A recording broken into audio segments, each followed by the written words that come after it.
সাধন। উপানন্দ নাম রাখে সুন্দর গোপাল, ব্রজ বালক নাম রাখে ঠাকুর রাখাল।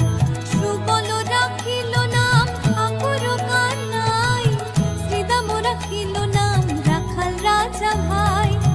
ননী চোরা নাম রাখে যতে গোপিনী, কালো সোনা নাম রাখে রাধা বিনোদিনী। কুবজা রাখিল নাম পতিত পাবন হরি, চন্দ্রাবলী নাম রাখে মোহন বংশীধারী।